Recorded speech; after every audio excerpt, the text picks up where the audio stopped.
Good evening everyone. I am Durgesh Brahmbhatt from ultimate class Aastha. जैसा कि आप सभी जानते हैं कि अक्सर मैं आप सभी को बोलता हूं कि कर दिखाओ कुछ ऐसा कि दुनिया करना चाहे आपके जैसा। मैं हूं RJ Durgesh from ultimate spoken English classes Aastha. आज मैं आपको एक ऐसे गुरु की कहानी बताने जा रहा हूं जिस गुरु के बारे में बताया गया है जिस कहानी में, और इस कहानी से आपको बहुत सारी शिक्षा मिलेगी। हमारे जीवन में हमारा सबसे बड़ा गुरु कौन है? हमारा माता पिता, हमारे टीचर, हमारे शिक्षक, हमारे गुरु, या हमारी लाइफ, या हमारा एजुकेशन, या हमारे भगवान। हमारा सबसे बड़ा गुरु कौन है? एक छोटी सी स्टोरी है। एक समय की बात है, एक गुरुजी अपने शिष्य से बात कर रहे थे। तब शिष्य ने उनसे क्वेश्चन पूछा कि गुरुजी आप आज इस पोजीशन पे है, आज यहाँ पर जो कुछ आपने सीखा है, आज मुझे पढ़ा रहे, तो आप तो मेरे गुरु हैं, लेकिन आपका गुरु कौन है?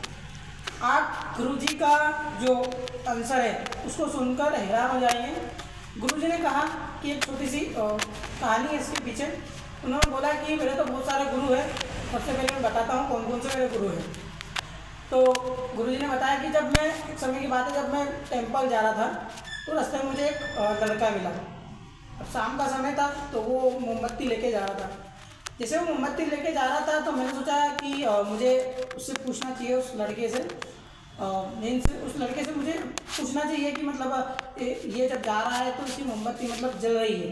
जब ये घर से आया था तो इसकी मोमबत्ती मतलब बुझ गई थी, तो इसका उजाला कहाँ गया, मतलब उजाला मीन्स ब्राइटनेस कहाँ है। तो जैसे वो जाते हैं वहाँ पर, उसके बाद में बच्चे से पूछते हैं कि बेटा ये बताओ कि ये मोमबत्ती जल रही है, अब इसकी रोशनी दिख रही है, अब ये मोमबत्ती ये बुझ जाएगी, इसकी रोशनी कहाँ जाएगी? तो लड़के ने मोमबत्ती बुझा दी। अब उसने गुरुजी से बोला कि गुरुजी अब बताइए आप रोशनी कहाँ है? तो गुरुजी को समझ में आ गया कि हमें ऐसा नहीं सोचना चाहिए कि हमारे पास सब कुछ है, हमारे पास सब कुछ ज्ञान है। मुझे जो छोटे हैं ना उनके पास भी बहुत सारा ज्ञान है, मतलब हमारे बहुत सारे गुरु ऐसे। कहानी का सारांश ये है कि गुरुजी ने उससे क्वेश्चन पूछा था, देखना चाहते थे कि मेरा जो नॉलेज है मेरे पास वो मैं इसको बताऊं कि मेरे में इतना नॉलेज है, इतना ये सब पोटेंशियल है, बहुत सारी चीज़ें। तो उन्होंने सोचा कि मैं सब पूछता हूँ। तो बच्चे ने बताया कि गुरुजी आप बताएं कि रोशनी कहाँ गई? तो गुरुजी को पता ही नहीं चला रोशनी कहाँ गई। तो इसलिए अपने नॉलेज का सही से यूटिलाइज कीजिए, तो उनको पता चला। फिर सेकेंड बार की बात है, तब गुरुजी कहीं जा रहे थे, नदी पार कर रहे थे। वहाँ पर उन्होंने देखा एक कुत्ता पानी बहुत प्यासा था, वो पानी पीने के लिए नदी में जाता है। तो वो देखता है उसकी परछाई, उसका जो प्रतिबिंब उसमें दिखता है, वो डर जाता है। उसके बाद तो पंडित जी उसको देख ही रहे थे वहाँ से, तो फिर वो जो पीछे जाता है, पीछे जाने के बाद वो छलांग लगाता है। जैसे वो छलांग लगाता है तो वो देखता है कि उसमें जो प्रतिबिंब है वो कोई नहीं, उसकी परछाई थी। तो जी भर के पेट भर के वो पानी पीता है, उसके बाद चला जाता है। तो गुरुजी ने बताया कि ये मेरा सेकंड गुरु इसलिए है क्योंकि व्यक्ति क्या है, उसने पहले सोचा कि नहीं मैं नहीं कर पानी नहीं पी पाऊँगा, दूसरा मेरा वो दुश्मन है वहाँ पर, ये वो चीज़, लेकिन उन्होंने साहस किया, डिटर्मिनेशन कंसिस्टेंसी के साथ वो आगे बढ़ा। तीसरी कहानी है, जब गुरुजी जा रहे थे तो उनको एक व्यक्ति मिला, मतलब जो कुछ ठोक रहा था दीवार के ऊपर।